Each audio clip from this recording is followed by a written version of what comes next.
Hola, bienvenido al podcast número 277 del podcast The Armen Show como convidado Ricardo Lopes de Dissenter. It was close. I wanted to switch it up on this one. Welcome to episode number 277 of The Armen Show with my guest, fellow podcaster in Portugal, Ricardo Lopes. Welcome to the show. Thank you, Armen. Thank you for the invitation. You know it. This is a great thing. First, I want to mention when I think of Portugal, which you made me think of, I used to play a game a long time ago on the internet called Uniball, and there were a lot of Portuguese players that joined the game, and a lot of them were my friends. They liked a lot of different football players, and that was like in 2000, 2001, 2002, and that's how I got to know a lot of Portuguese people all at the same time. Yeah. Yeah, that's nice. That's cool. Now, you have, similar to me, a show called The Dissenter on YouTube and your podcast. We both have a show, which is wonderful. How did you get into the category? I've noticed we have spoken to some of the same people on your show. You have social commentary, science, philosophy, and interviews, also known as entrevistas. How did you get into it? I've been reading on these subjects, on most of the subjects that I cover on my show, mainly anthropology and psychology, for more than 10 years now. It was basically a hobby, and then I turned it into a YouTube channel and a podcast. I started the podcast 1 year after I started my YouTube channel, and basically it was just because I was interested in those kinds of subjects, and also to have an excuse to invite people that I admire to talk with them. That makes sense. This is a cool feature. It's nice to connect with people that you like. That's your world, and maybe the rest of the world is not really our world in the way. Yeah, in a way. Have you always been interested in science, psychology? What's the specific categories that have pulled you in? Was this from a young age? You tell us. I've been very much interested in psychology for a long time. I got into evolutionary psychology some 5 years ago. And I mean, basically, evolutionary psychology was what drew me the most to keep reading about other psychological branches. And most of my interviews in psychology are about evolutionary psychology, and then I also have some on behavioral genetics, and those are the areas that I prefer the most.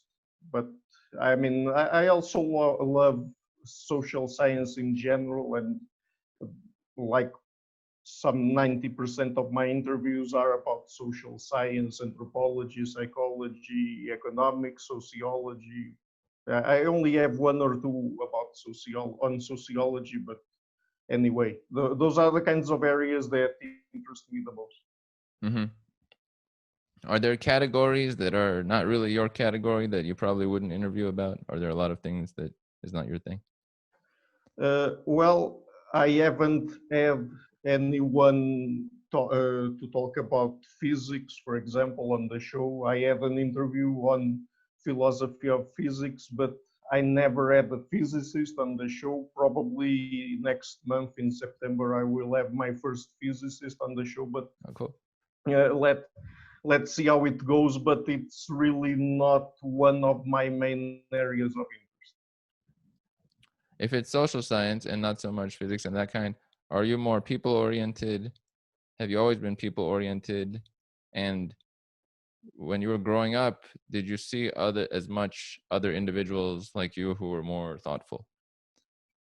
I have very good psychological intuitions. Let's say I'm very intuitive psychologically. I mean, in terms of thinking about my own psychology and the psychology of other people. But I wouldn't say that I am that much people-oriented. I think I am more intellectually oriented. I mean, I'm interested in learning new things, but I'm not very much interested in, for example, meeting new people and things like that. And I'm not that extroverted. I mean, in terms of the Big Five, for example, I score 55 on extroversion. I mean, it's halfway between introversion and extroversion, but I'm not, I wouldn't say that I'm very people oriented. Oh, huh. That's interesting. I like to see little points of comparison and whatnot. I also like intellectual material, but I am or have been more people oriented and pretty extroverted usually when in public. When in public. One thing that came to mind was we have talked to some of the same individuals and some in different ways. Like one time I did a text interview with Robert Sapolsky and you had an actual video interview with him. We are curious, who are some of the people that come to mind when you think of your show about someone you connected with or a concept that you still remember to this moment? Well, I mean, the interview that I loved the most was the one with Lida Cosmides, that is one of the mothers of evolutionary psychology, and is also my longest interview until now. Can you repeat his name? Lida Cosmides. Okay. Yeah, it ran for more than 3 hours. It's the longest interview on the show. Uh, and I mean, it was really nice because she didn't put any time constraints on it, and we were able to talk as much as we pleased, and it was really nice. That was my favorite interview. And in terms of acquiring new ideas, well, maybe when I had Dale Purves on the show, that is one of the fathers of cognitive neuroscience, I think that was a very challenging interview because it's not one of the areas that I focus the most on. I'm not that focused on cognitive neuroscience, and I read one of his books and one of his textbooks, and I mean, it was so vast that I really have to choose just a handful of topics to cover because we only have half an hour or something like that. And it was really challenging. Even during the interview, I was still thinking about things and how to pose new questions and what to ask about and things like that. Speaking of that, two things come to mind. One of them, that flow, it's cool. Like you're saying about the long episode, it's very nice when it flows and it's just two people being people. That's a great feature, right? Yeah. And then the second one is you just mentioned that you were talking to him, and how much is it along the way that you are planned beforehand versus going off of what's happening right at the moment? Well, it depends on the interviews. I mean, there are interviews for which I have lots and lots of topics that I want to ask about, and sometimes I just follow the questions that I have written. I don't read them usually, only if there's a quotation, for example, or the title of a paper or a book. But there are many interviews where if people give a certain type of answer and then follow-ups come to my mind, I usually pose them unless I have some specific time constraint. There are people that tell me that they only have 1 hour or 45 minutes and they have to work with that. And so I avoid the follow-ups most of the time in those cases. But there are interviews also where I don't have that many topics to ask the person about, and I try to do as many follow-ups as I can. So. This is one coming from me as a co-creator. What are some difficulties you have had along the way? Obviously, there's quite a few that show up, but do you remember any steps where it was like something that got stuck on or like a scheduling thing? Was there anything that comes to mind that was like a challenge at some point?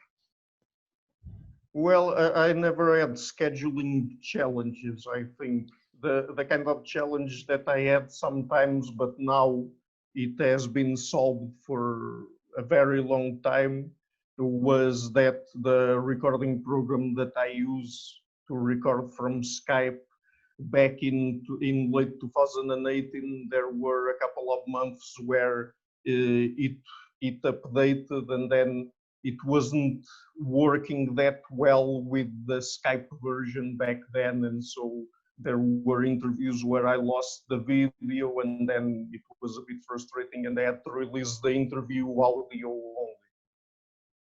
Right. That makes sense. I remember I had an issue with Skype with the audio that I couldn't fix it, but when it switched to Zoom, it never came back. It was specific to that. That's funny. There's these key moments, but people on the other side of your content, they don't really see it because they just see what worked out well, and then the rest is for the person to take in. A couple of people, you have talked to Dr. Corey J. Clark. I had seen that, and then I had talked to her later, but I went back to yours. I thought it was cool, your discussion with her, and then you had sort of like a panel with two people, I think, on one. That's cool and very uncommon in episodes. What are your thoughts on having multiple guests? Do you like that idea? Where do you want to go with that? Well, I would like to have more multiple guest episodes because, I mean, it's interesting to have more than one person giving their ideas, their opinions, but at the same time, and on the other hand, it's much more difficult to do because you have to keep control over who's talking. And I mean, instead of being each person talking one at a time. I mean, sometimes I ask a question and I really have to be careful to direct it at one of the guests specifically, otherwise they will talk over one another and it's a bit complicated. But I also never done debates, at least for now, and that would be even harder because you have to keep track, at least if you have a time limit, you have to keep track of the time that each person is using. Yeah, Otherwise, it's risky that one of them will speak for much longer than the other, and that's an issue. that's true. That's an element of management we don't think about. If it starts to end up, usually in life, it ends up that a couple of people take all the time, and then the other person, it'll look not great later in comparison. One thing that comes to mind, I don't have that ability, is that you have English and, if you wanted, Portuguese, and is that helpful to have multiple languages at your ability? I know you spoke once with Arlindo Oliveira. I once interviewed him by text, not by on video. What is that like? And do you plan to continue to do both? Do you have any goals as far as like language usage? Well, I just invite people on the show whose work interests me. So basically, I don't care if they speak English or Portuguese. I mean, I also speak French, but I don't have a very advanced level of French, so I never risked inviting French-speaking people on the show yet. But basically I can use both languages, and I also have some Portuguese interviews, not that many, uh, but I mean it also depends a bit on the people that accept invitations, because it's not that I've invited very few Portuguese speaking people, is that probably I have a higher rejection rate from Portuguese people than from international people. I'm not sure why, but that happens. I like that point. That used to be a thing for me with before my podcast, but a long time ago, some people I would connect with, and they'd say, "Wait, how come you left out this group?" And I was like, "I'm not leaving out that group. They're just not working with me as much." So sometimes you can't see it from the outside. One thing that's cool is we have some similar, like, I like science. I like interviews. I like there's some similarity. It makes me think of, well, there's the big five, that's the more accurate one, and then Myers-Briggs, which is not as accepted, but I find it cool. Do you know your Myers-Briggs and or any descriptions like that of yourself? I don't know my Myers-Briggs personality factors, I guess, but because I mean I've read some literature on it, and it's basically mostly pseudoscience. But I know my big five more or less. I mean, in terms of openness to experience, I'm really high in openness to experience. I'm in the 99th Ah, percentile. In terms of conscientiousness, I'm really high as well. I'm in the 97th percentile. mm-hmm. Extroversion, as I Right. already said before, the 55th percentile. Right. And and then in terms of neuroticism, I'm also very high. It's between 89 and the 91st percentile. So high up there. And then agreeableness, I'm more or less low in agreeableness. I'm in the 35th percentile. Oh, that makes sense. Speaking of agreeableness, if it is high, is that like a people pleaser? And then if it's low, it's like more of a breaking rapport kind of individual? Or does that mean more discerning of like, this is what I value and that's not what I work with and I will not go with it? Is that a way to think about it? Well, I'm not sure if it works that way. Agreeableness is basically okay. It has two aspects: politeness and compassion. And I mean, it's a little bit complicated because if you break it down into the two aspects, I mean, you can have relatively low agreeableness and then score relatively high on one of those aspects. And for example, I score very low in politeness, but very high in compassion. So it's a little bit more complicated than that. But I guess that one thing that being disagreeable might get you ahead of other people is that you really don't care if you hurt other people's feelings, and so if you have to do it, you just do it, and it doesn't bother you. So That's a cool quality. That means you go more in the direction of yourself and you're less disappointed. You're less likely to have regret that you didn't do things that mattered to you. I wouldn't say things that don't matter to me. I would No, say matter to that you. that matter to me. Yeah, I mean, I'm not sure about that. I think that agreeableness is more of what I said, is more of being a person that follows the rules, that I mean, someone that cares about other people's feelings, and I mean, stuff like that. It's not really about caring that much about my own things or other people's problems. I mean, it's a little bit of that, but not that much. I think, at least in my understanding. So. Mm-hmm. When I think of those things in extroversion, I'm pretty high conscientiousness too. Openness to experience, probably. My agreeableness is probably higher, I think. I don't know. And then neuroticism, I think, was lower. I think that was mine as far as the five.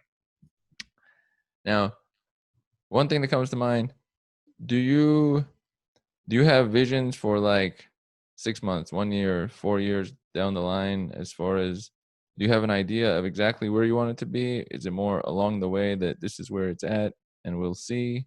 How planned is it or structured or envisioned for your show? Well, I mean, I have some minor goals. For example, until recently, I had the goal of interviewing specific people, like, for example, Steven Pinker and Robert Sapolsky. I've already had them on the show. I also have still a list of very important people that I would like to interview, like Jonathan Haidt and who else? I also interviewed Noam Chomsky. So basically, Jonathan Haidt, and then there are other people that I can't remember right off the top of my head now. But I mean, I don't think in terms of goals that I want to achieve. Okay, so I want to get that X thousand subscribers or something like that, or I want to get X amount of money per month from these, or I just it's just things that I'm planning as I go, as I move along. It's along the way.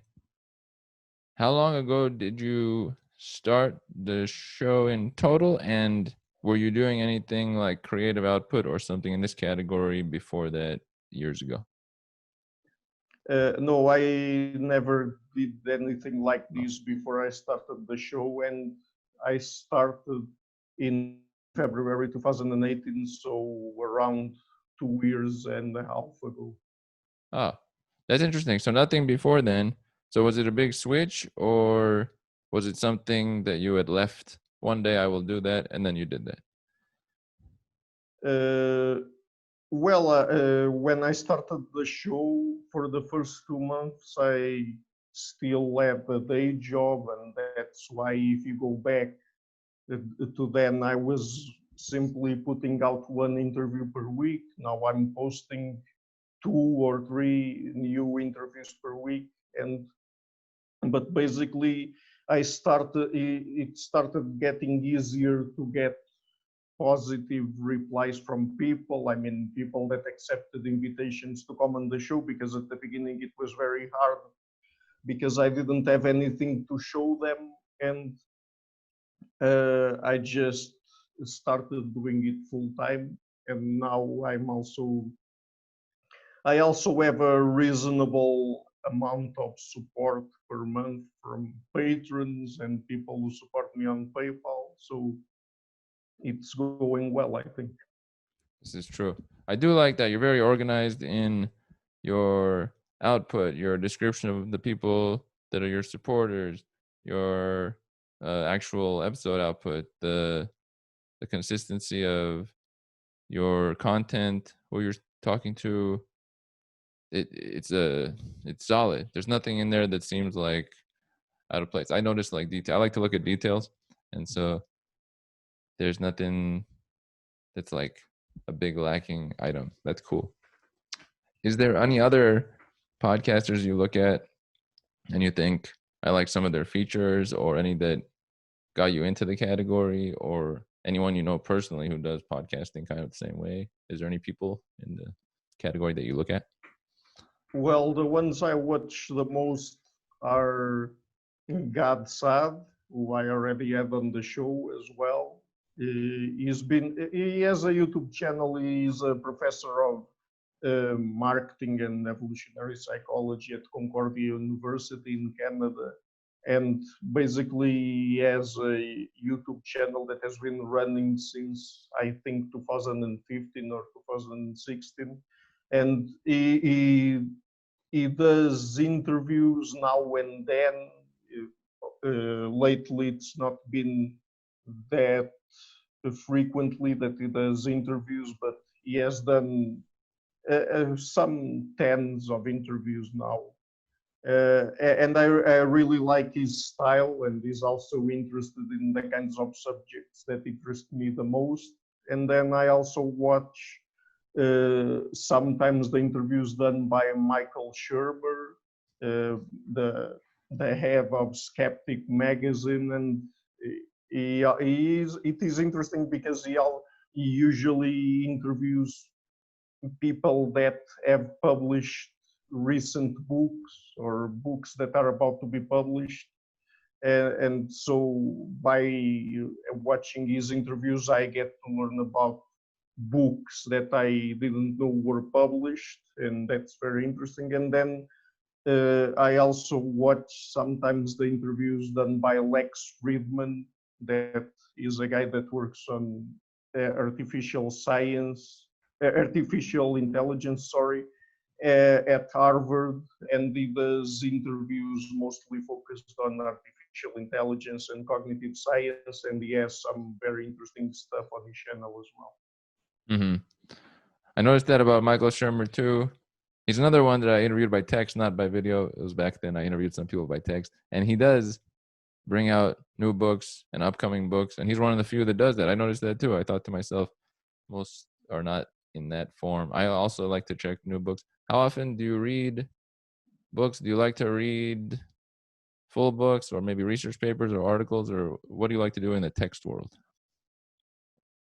Well, I really love to read books. In terms of preparing interviews, it depends because there are many researchers that I interview who don't have any published books. They only have papers in peer-reviewed journals, and that's what I have to read. But I read quite a lot, and yeah, I try to keep I try to read all, or at least the ones that I know about the interesting science books that are published each year. And then when I don't have that to read, I just I just read other books that I haven't read yet, that have been published longer ago. So yeah, but I really love to read, and I read a lot. That's cool. That's neat. A lot of the people I've spoken to, it was based on their book. But then you're right. Some individuals, they haven't written a book and they just have research. I've had very few like that, but that's a different category of people that just didn't put out a book and they still have their wonderful material. Do you like reading research papers specifically? Because they have something, there's like a fun category to the conclusion and the details and the steps along the way. Yeah, if it's a topic of my interest, I really love to read them. And for me, sometimes it's even better to read the papers because most of the time they are in peer-reviewed journals, and at least I have some assurance that they have been reviewed by other people and that they follow certain norms of rigorousness and things like that. Because there are times where people that write books, they uh, particularly when they want to tackle subjects that are not of their expertise, I mean, the literature they base themselves on is not that solid. And so and I really like for my interviews to be as scientific as possible. Right.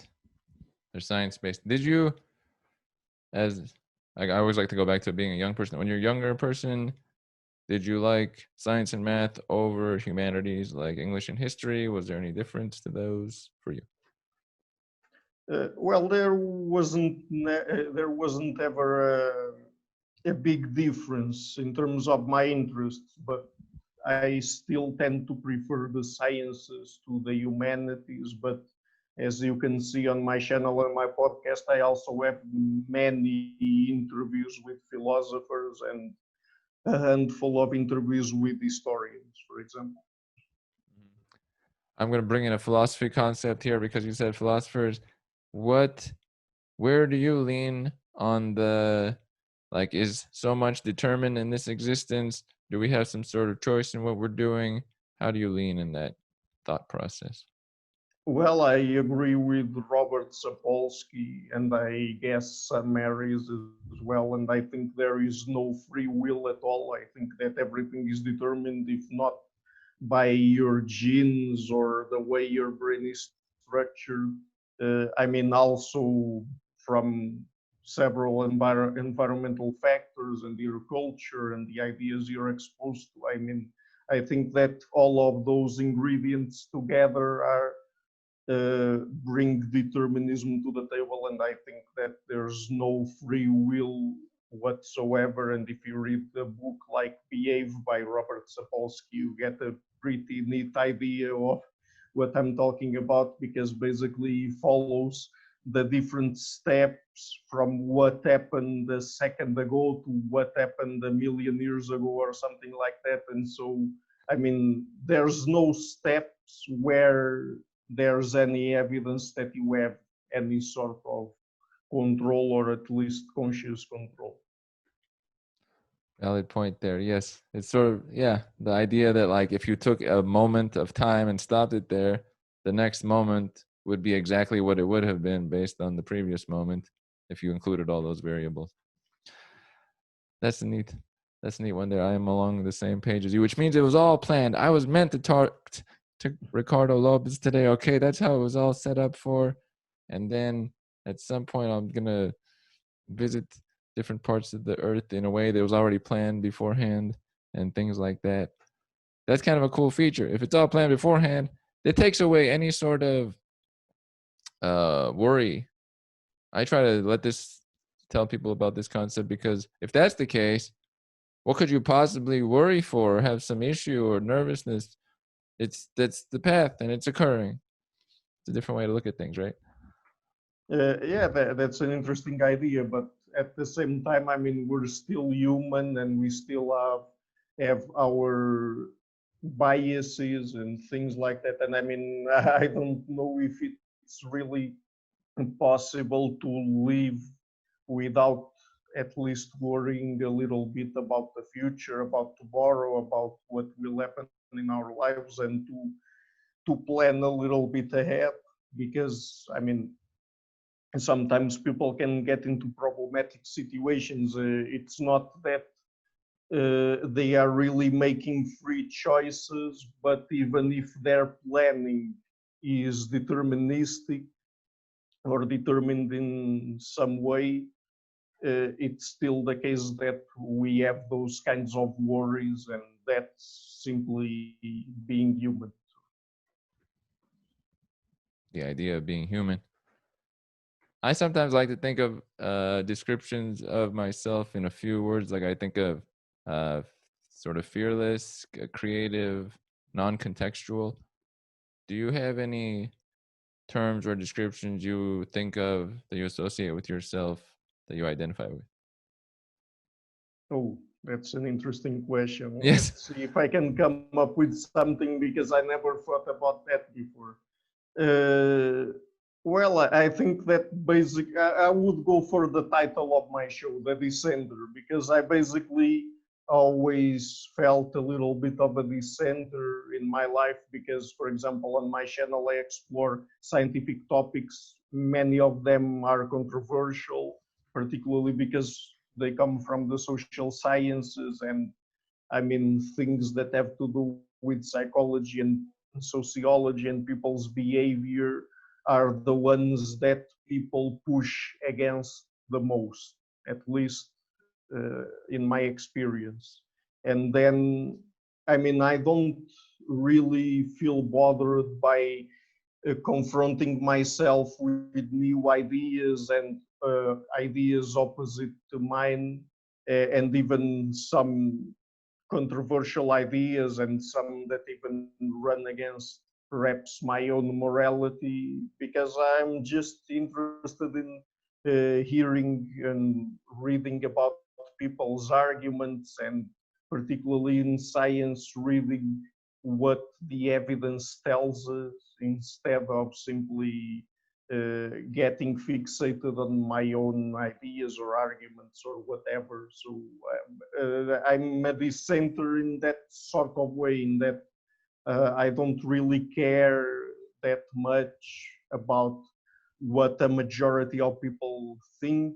I look at the evidence and I listen to people's arguments, and I'm also not that attached to my own ideas. Mm-hmm. Less ego in person. That's good. One thing is, based on that, then if you don't take too much into account, then as your material or content grows in popularity, then any outside non-support or energy that isn't build up, you don't really pay attention to that. It's just over there. Well, I mean, because I'm high in neuroticism, I tend to pay a lot of attention to negative things, or at least things that produce negative emotions in me. And yeah, sometimes if people make negative comments or something like that, I think about them for a time. I mean, I eventually forget them, but I mean, it's not that I simply don't care about what other people think and say. It's mostly that I think about that for a while and then I forget it, and then because I've been having lots of positive comments, particularly from the people I've interviewed, and those are the experts basically I mean, at the end of the day, it's more or less easy to forget the negative comments. That's true. I like that concept. I've said similar. Like if I'm getting along with certain individuals who are the ones guiding or pioneering concepts, then I'm going to give more weight to those opinions than those that are maybe following those concepts or like not even paying attention to them. That's not for my category. We should know our world in a way. One thing that I always think about is, do you have any life messages that you follow, or like quotes, or like a message that you remind yourself regularly, or in a journal? I don't know if you keep a journal, but like that kind of material. Actually, I don't have any of that. And I mean, you're asking me if I have some, let's say, philosophy of life or something like that, or if I follow the ideas of certain people about life. And I don't really. I guess that what I really care about is the truth. Of course, I'm also human, and sometimes basically I'm convinced that something is true, and then you evidence disconfirms that thing, and then I have to restructure, let's say, my belief system or something like that. But I don't have any sort of major philosophy of life nor anything like that. I guess that I seek truth, and that's what matters the most to me. I would say, in some description from my end, you are following along Charles Darwin's most valuable trait of humans, which is adaptation to the moment. And I've noticed that those that don't adapt to the moment, it works for a month, a week, a year, and then at some point it breaks down because the moment has changed, but you're not with it now and got stuck in some framework that doesn't apply to that day. So that's a healthy thing. And then the lack of ego, those are connected. That's a nice feature. Sometimes I like to do this once in a while. Do you have a question for me? Reverse one, host of a different show. Any thoughts that come to mind? Do you have any questions for this individual here? Well, I wasn't prepared for this, but I mean, okay, so I noticed that you interviewed many people about their books. Yes. Do you focus when you interview people and it's about a particular subject of their work? Do you prefer to focus on people that have written books, or do you also do interviews with people that haven't any books published? So normally I have been there's something about books that I've always connected with more so than anything else. And I kind of like having, sometimes a book, I'm a big fan because it's like I can hold it and it's very cool. And so usually it is book based or new books because they just came out. I like to be with the energy of the release, and that is a nice feature. And usually I wouldn't have found them as much if it was just from research. Actually, that's a question back to you. If it's more research based individuals, how would you have found them in the first place?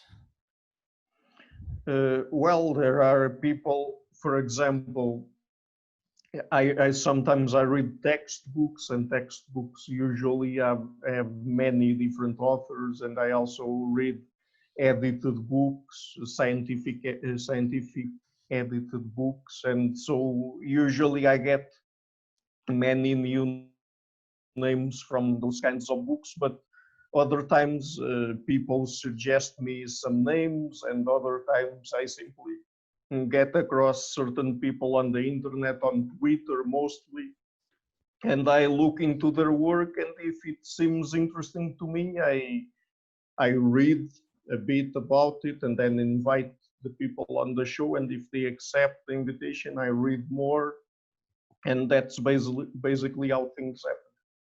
That makes sense.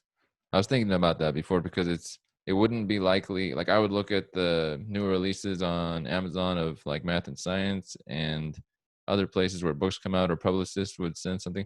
But if it was just somebody that had their research, usually I wouldn't have just found them. That's how I thought about that.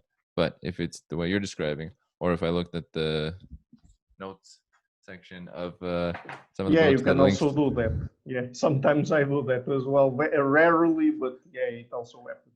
little links there. That's cool. The good news is if we are in a direction, we find our way to it or it finds its way to us. The life is not usually like a wall forever that's to us. We go towards that. It naturally, I think, leans towards itself. That's a cool feature. Ricardo, I would like to say this has been wonderful discussing a variety of topics on this episode with you about your show, The Dissenter, with over thousands of subscribers at this time. I want to point out over 5,000, and also content with a variety of people, consistent effort, 2 to 3 episodes a week. This is some wonderful stuff and straightforward, adapting to the moment. That's a nice feature. I would like to thank you for having been on this episode. Thank you for inviting me. It was a pleasure. Glad to have you on. And we are